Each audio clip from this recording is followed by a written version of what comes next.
Hello investors, it's Zil from Equitymaster bringing you investing insights to make investing simple and easy to learn. To stay updated on investing trends and the latest developments on Indian markets, don't forget to subscribe to this channel and like this video. India's diesel fuel usage is set for a big change. Union Minister Nitin Gadkari announced that diesel will now be blended with isobutanol instead of ethanol, a move aimed at cutting the country's massive 22 trillion rupees annual fossil fuel import bill. Isobutanol, a high-energy fuel that works seamlessly with existing infrastructure, could play a crucial role in this transition. The urgency is clear. Diesel alone accounts for 40% of India's oil consumption. Usage reached 91.4 million tons in FY25, a 2% increase from the previous year. Even a 10% blending push could unlock a multi-billion rupee opportunity for biofuel and allied industries. Here are 4 stocks to watch as India ramps up the adoption of isobutanol in diesel. Before we move on, please note this video is for information purposes only. It is not a stock recommendation and should not be treated as such.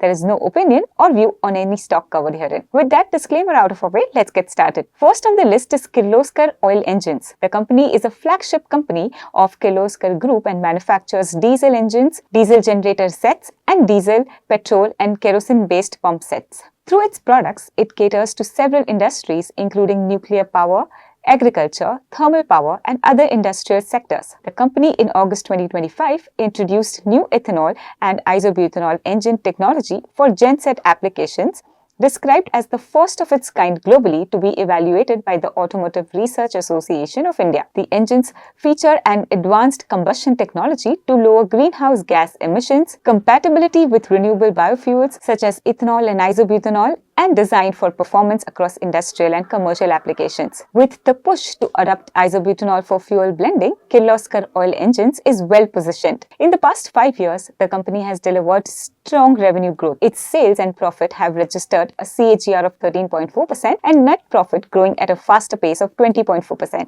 Its profitability ratios also remain healthy with a 5-year average ROE of 13% and ROCE of 15.5%. Next on the list is Andhra Petrochemicals. APL is a joint venture company promoted by the Andhra Pradesh Industrial Development Corporation and Andhra Sugars Limited. Starting with a company of 30,000 metric tons per annum at Visakhapatnam, the company has steadily modernized and scaled up to 73,000 metric tons per annum. One of its flagship products is isobutanol.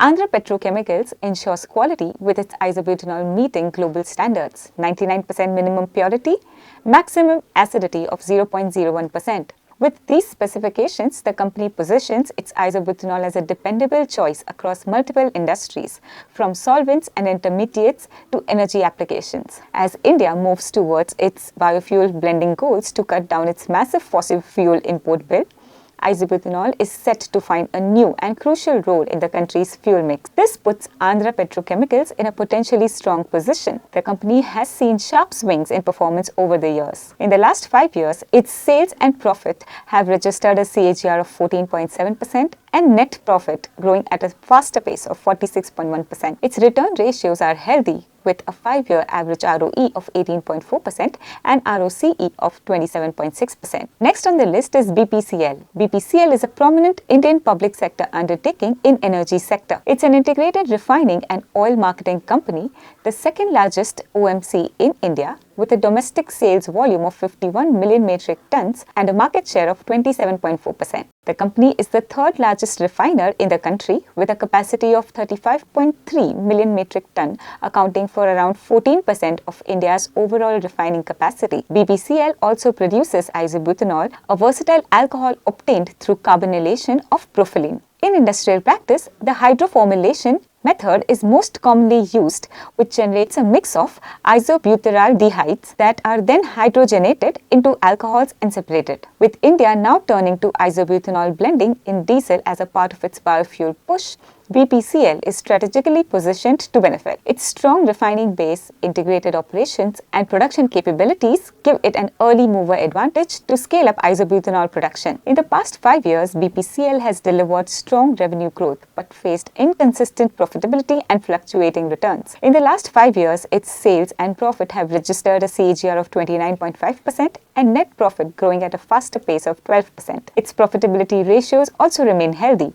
with a 5-year average ROE ROE of 22.3% and ROCE of 23.1%. So last on the list is Praj Industries. Praj Industries is an industrial biotechnology company focusing on innovation, integration and delivery capabilities. The company develops biofuel technologies such as ethanol, biodiesel, renewable natural gas, and biogas. It has plants that convert organic waste into fuel. The company has taken a significant step into the isobutanol space through its construction license agreement with Gevo. Under this collaboration, Praj will commercialize Gevo's proprietary technology for producing isobutanol from sugary-based feedstocks like juice, syrup, and molasses. This process uses Gevo's advanced biocatalyst to derive high-energy renewable isobutanol, which has niche applications in aviation fuel and high-performance racing fuels. With the government's isobutanol push, the company is set to benefit. In the past 5 years, Praj Industries has delivered strong revenue growth. Its sales and profit have registered a CAGR of 21% and net profit growing at a faster pace of 25.5%. Its return ratios also remain healthy, with a 5-year average ROE of 17.4% and ROCE of 24.1%. Overall, India's biofuel demand is rising, driven by government mandates for E10, E20 and a 5% biodiesel blending target by 2030, which would require nearly 4.5 billion litres annually as per IEA estimate. As one of the world's largest fuel consumer, India is increasing its domestic production to meet the growing demand. With India pushing aggressively for biofuel adoption through blending mandates and a clear focus on cutting fuel imports, the stage is set for isobutanol to play a pivotal role in the nation's fuel mix. Investors should evaluate the company's fundamentals, corporate governance, and valuations of the stock as key factors when conducting due diligence before making investment decisions. That's it for today. Don't forget to like this video and share it with your friends and family and make them as smart as you are. This is Zil from Equitymaster. Thanks for tuning in.